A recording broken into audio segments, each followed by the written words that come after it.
Bonjour à tous et bienvenue dans ce nouvel épisode du Défaussé. Si vous nous rejoignez aujourd'hui, le Défaussé c'est quoi ? C'est une émission hebdomadaire que j'anime avec ma pote Alex. Salut. Ça va ? Ouais, carrément. Le Défaussé c'est quoi ? C'est une émission qui va durer environ 20 minutes et qui va se décomposer en 3 phases. Dans un premier temps, je vais aujourd'hui prendre la main et présenter à Alex un jeu. Je vais lui faire un petit topo sur l'univers du jeu, comment je l'ai connu, qu'est-ce que j'en pense rapidement. On va s'impliquer un peu dans les règles, mais pas trop non plus, sinon c'est relou à l'oral. Ensuite, on va avoir une deuxième phase pendant laquelle vous allez nous entendre jouer. Vous aurez quelques extraits de tout ça. Et une troisième phase où on va débriefer sur le jeu, savoir ce qu'on en a pensé, comment s'est passée la partie, un peu de mauvaise foi dans tout ça. Et ce sera... Beaucoup de mauvaise foi. Ça fera environ 20 minutes. Ma chère Alex, je sais que t'es une aventurière, ça tu nous l'as déjà dit. Dans l'âme. Dans l'expédition perdue, tu nous l'as déjà montré. Là, j'ai envie de te dire, on va partir à faire de l'archéologie. Perfect. Je vais t'emmener dans un jeu qui s'appelle Unearth en anglais. Donc, non-terre. Un peu bizarre en français. Pas la terre en tout cas. Pas la terre. Alors, ce jeu, c'est un peu... je l'ai acheté, je ne savais absolument pas ce que c'était. C'est vrai ? Tu l'as acheté sur Image. Est-ce que tu nous as fait une Grégo ? J'ai fait une Grégo dans Comics Outcast. En fait, je traînais sur les sites de jeux et je l'ai vu en préco sur Philibert pour nommer le site.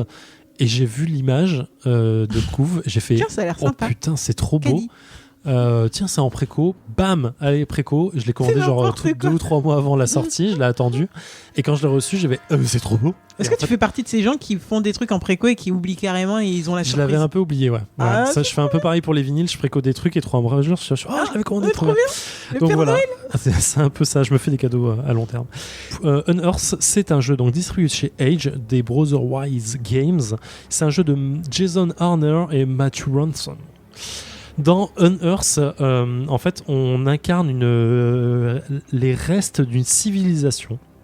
En fait, il y a des siècles, notre civilisation était un empire opulent, je lis la première de couve, qui s'étendait sur une grande partie du monde, et à un moment, un événement s'est produit et tout s'effondre. Et nous, on est une petite tribu qui tente de retrouver en fait la grandeur perdue de notre ancienne civilisation. Donc, on va creuser et on va découvrir des ruines anciennes, des temples fantastiques et ce genre de choses. Donc ça, stylé. Ouais, alors le jeu est très abstrait, attention, parce que mine de rien, je raconte tout ça, mais comment ça se joue ? En fait, c'est un jeu de dés. Donc on va lancer des dés pour pouvoir réaliser ces fouilles, d'accord. Et récupérer des minéraux, grosso modo. Mais c'est un faux hasard.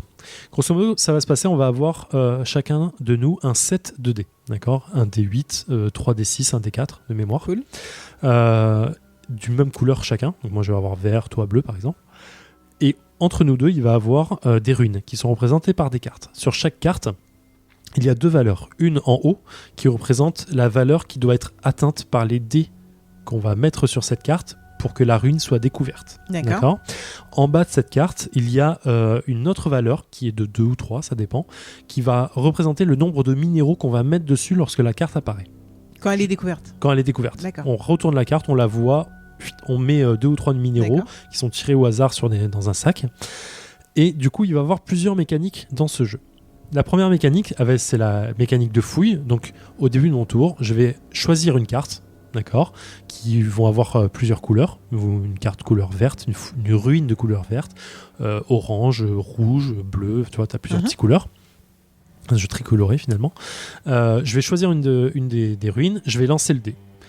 Et suivant le résultat, quel que soit le résultat du dé, je vais le placer sur cette ruine. D'accord. Donc, tu peux l'attendre 1, 2, 3, 4, 5, 6, 7, 8, suivant le dé. Si c'est le dé 8 et ainsi de suite, hop, je pose. À chaque fois que je lance un dé et que je pose sur cette ruine, je vérifie le total de la somme de tous les dés dessus. D'accord. Donc si toi t'as mis 2 dés et que moi j'en ai mis 1, et que notre somme arrive, si la valeur de la carte est de 15 et qu'on arrive à 15, on regarde qui gagne cette carte. Celui qui va gagner cette carte, c'est celui qui a la face la plus haute sur ses dés. Sur un de ces dés. Okay. Ouais, moi, si j'ai un dé qui fait 8 et que toi, tu as 2 dés qui font 6 chacun, c'est moi qui gagne, j'ai 8. Toi, tu as un 6 en face. Concrètement, si tu as lancé le D8 et que tu as 8, ça sert à rien que je me positionne dessus. Non, ça sert à rien. Sauf si tu lances ton D8 et que tu as un 8 aussi. Après, tu as des cartes, je ne vais pas en parler dans le détail, mais tu as des cartes qui peuvent changer les résultats postérieurement au lancer, et ainsi de suite. Donc ça, c'est la première mécanique. Si je gagne la carte, je prends la carte, je la mets dans ma réserve. Ça sera compté, ça sera une forme de point à la fin, d'accord ? Et toi, en échange, tu récupères des cartes qui vont t'aider dans la partie pour plus tard, pour chaque dé que tu as eu sur cette ruine, d'accord ? T'es pas perdante complètement, en fait, d'accord ?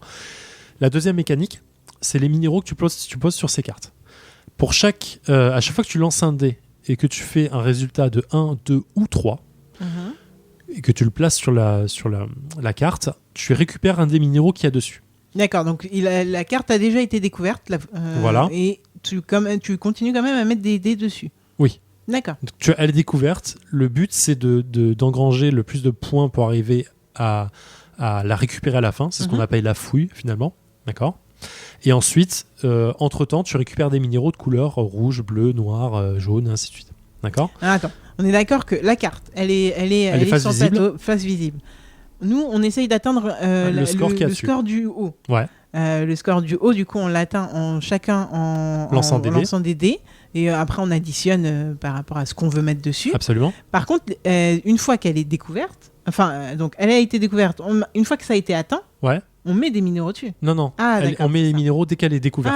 Fait, on la met face visible, on met les minéraux dessus. Ce qui veut dire qu'à chaque fois qu'on essaye d'atteindre l'objectif, si on fait 1, 2 ou 3, en fait, pour te compenser du mauvais score de ton dé, tu récupères un minéraux. C'est un minéral plutôt.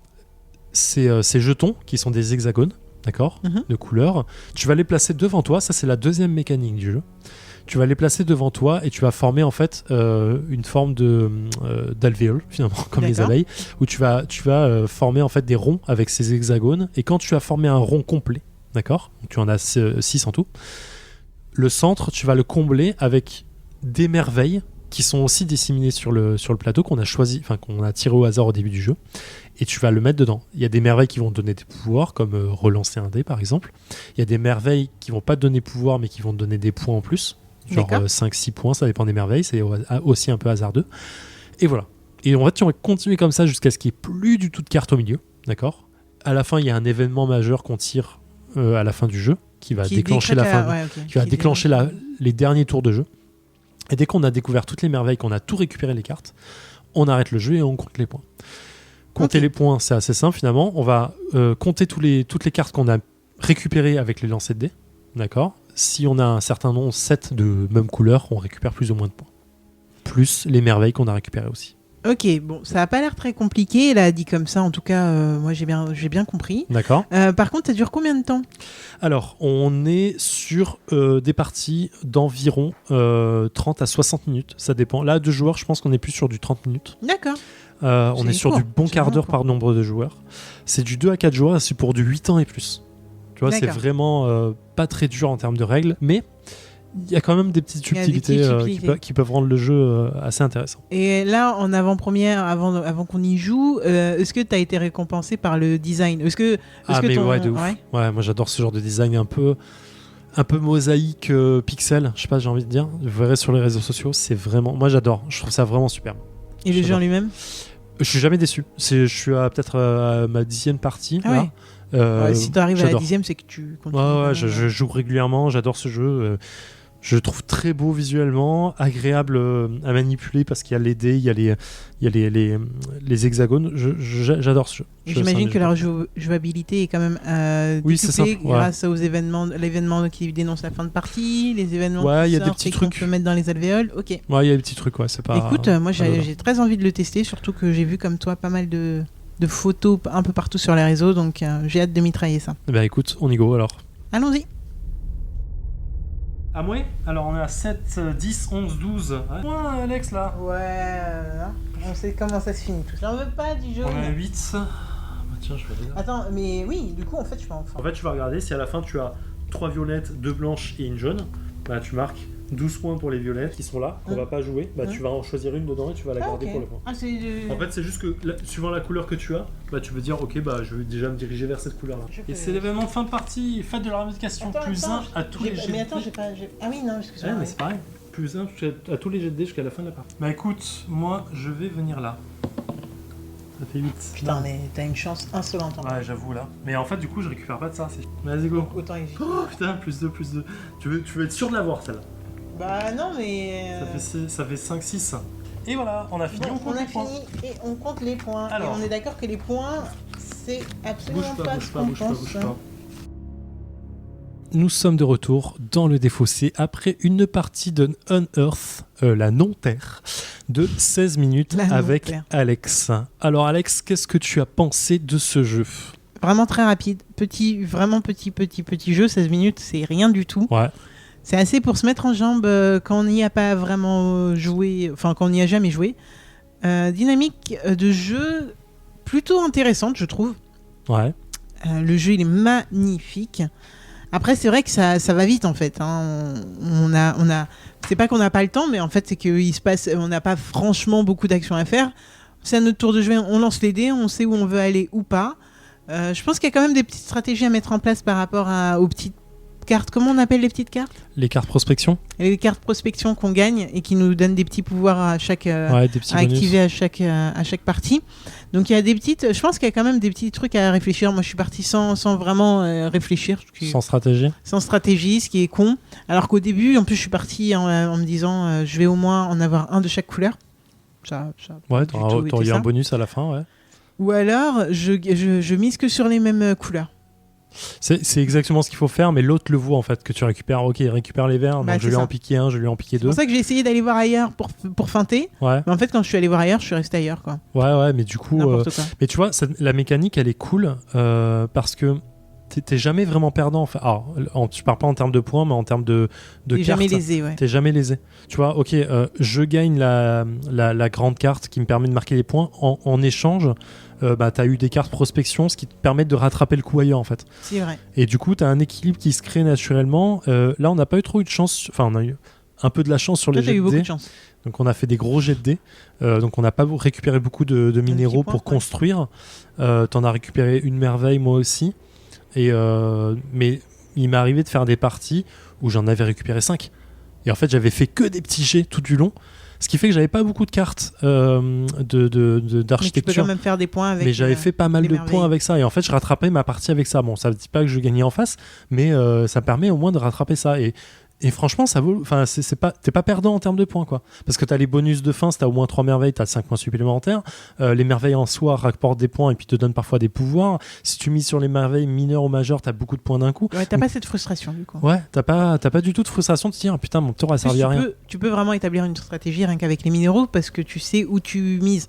En fait, tu pourrais même te dire, je ne vais que là où il y a des minéraux qui m'intéressent. Oui, tu peux. En priant à peu près pour que tu aies les bons jets de dés, mais même pour ça, les cartes prospection peuvent t'aider à descendre tes valeurs de dés. Donc et même en plus, pour ça, tu peux établir une stratégie. En fait, même, t'as plus de chances de récupérer des minéraux qu'autre chose parce que t'as 4 dés. T'as un D4, donc tu récupères les minéraux sur 1, 2 ou 3. Donc le D4, il te donne 3 chances sur 4 de le faire. T'as 3 D6, donc t'as une chance sur 2 de récupérer un minéral à chaque fois. Et t'as le D8 qui effectivement te permet de faire du fin score pour récupérer une carte si forte. Si t'as envie d'aller plutôt te placer sur le. Ouais. Donc finalement, là on a eu de la chance sur les jets de dés pour récupérer quand même pas mal de minéraux. Enfin, pour récupérer peu de minéraux et récupérer les architectures. Mais finalement, tu vois, le jeu est orienté. Ouais. Soit tu fais des gros jets et du coup tu peux avoir des points avec les cartes. Soit tu fais des petits jets et tu peux avoir des points sur les merveilles. Et du coup, la mécanique, elle est vraiment balance, quoi. C'est cool. Tu peux pas être frustré du jeu et du coup tu orientes ta stratégie sur ça, quoi. Alors ce qui m'arrive souvent, moi, quand je joue pour la première fois à un jeu et que comme là tellement j'ai pas réfléchi à la stratégie, je suis frustré de me dire il faut que je rejoue. Du coup je suis plus souvent dans l'optique il faut que je rejoue sans me demander s'il me plaît vraiment, rien que pour essayer de voir ce que je peux donner sur un jeu où, en connaissant la mécanique, j'ai ça en moi. Et là je suis en train de me poser cette question sur Unearth en me demandant mais est-ce que c'est cool. Et en fait je me vois totalement dans mon asso là vendredi prochain le ramener le proposer au tout début. En plus on peut le faire assez rapidement. Ah oui, ça va vite, et peaufiner ma stratégie par rapport à ce que tu viens de dire. Donc moi très honnêtement là je peux pas te dire si j'ai kiffé ou pas. Il n'y a pas un coup de cœur instinctif comme j'ai pu avoir sur d'autres jeux, mais le fait qu'il y a tellement de possibilités et que j'ai très très très très mal joué pour cette première partie, ce qui arrive très très souvent, hein, je ne vais pas me dédouaner du tout, mais voilà, je me dis j'ai envie de retenter au moins, je pense que je vais rejouer à ce jeu, ne serait-ce que pour voir si en sachant ce que je fais, ça le fait pour moi. Mais tu vois, en fait, le jeu est tellement fluide. Je t'ai expliqué comment ça jouait et très vite, hop, c'est à toi, hop, c'est à moi, hop, c'est à toi, hop, c'est à moi. Ce qui fait qu'on a joué très rapidement. Bon, peut-être trop rapidement pour le coup, mais donc avec moins de pensée à long terme sur la stratégie. Mais ouais, non, ça c'est moi. Mais ça se joue super bien, quoi. Genre, c'est fluide, c'est agréable visuellement. Ça tue ou pas ? Ça tue complètement. Visuellement, moi, je suis fan des petits bonhommes.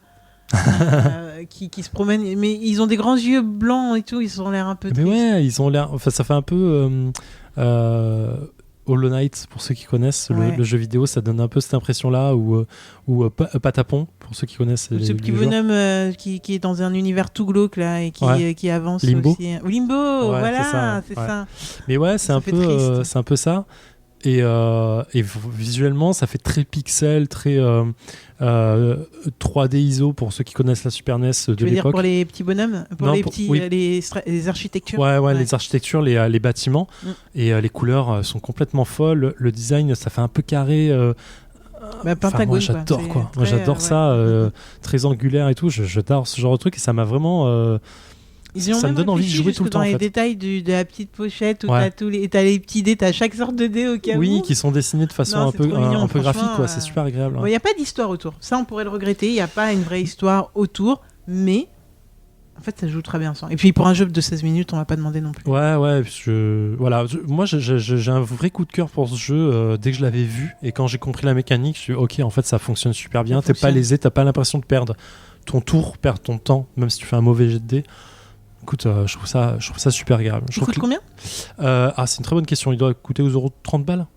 Ouais, parce qu'il y a un peu de cartes, un peu de dés. Ouais, il y a pas. Alors, j'ai vraiment pas vérifier là tout de suite, mais je vois la boîte de très loin là, mais ça a l'air très très très bien. Ouais.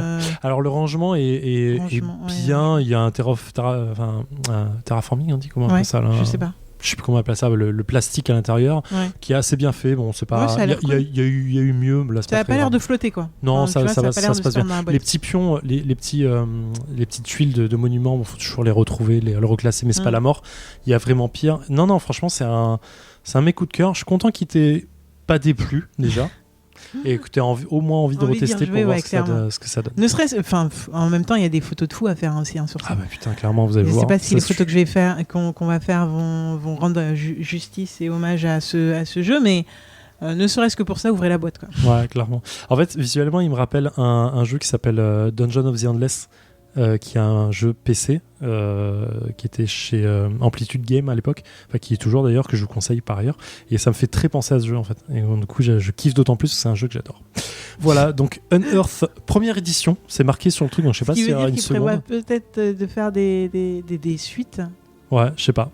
On peut espérer. C'est un jeu de Jason Arner et Matthew Ramson. Je lis sur le côté que les illustrations spécifiques des cartes sont utilisées avec l'aimable permission de Jess Riegel. Donc je vais aller voir. Ça veut dire quoi ? C'est un BD ou quelque chose Ouais, je sais pas, c'est un mec qui a fait l'illustration pour eux, donc je pense gratuitement peut-être. L'immeuble permission. Ouais. Donc j'irai voir son Instagram à monsieur Jesse Riegel, monsieur, madame. C'est un jeu Brotherwise Games et distribué par Edge. Voilà, alors, tu vois, est-ce que tu connais Brotherwise ? Tu connaissais ce... Non, pas du tout. Non. Mais Edge, j'aime bien ce qu'ils font en général, ce qu'ils distribuent, donc ça me plaît. Donc voilà, il y a pour des parties de 30 à 60 minutes pour 2 à 4 joueurs. Il faut compter un quart d'heure par joueur si vous prenez un peu votre temps de jouer. C'est très mignon, c'est très agréable. Foncez si vous aimez ce type de jeu. Bon, je pourrais pas mieux dire. Merci de me l'avoir fait découvrir celui-là. Avec grand plaisir. On se retrouvera la semaine prochaine. Exactement. Et voilà, suivez-nous sur les réseaux sociaux, Instagram, Twitter, Facebook. N'oubliez pas YouTube, on est là aussi, on met nos parties en vidéo. C'est vrai, on ne dit pas assez souvent.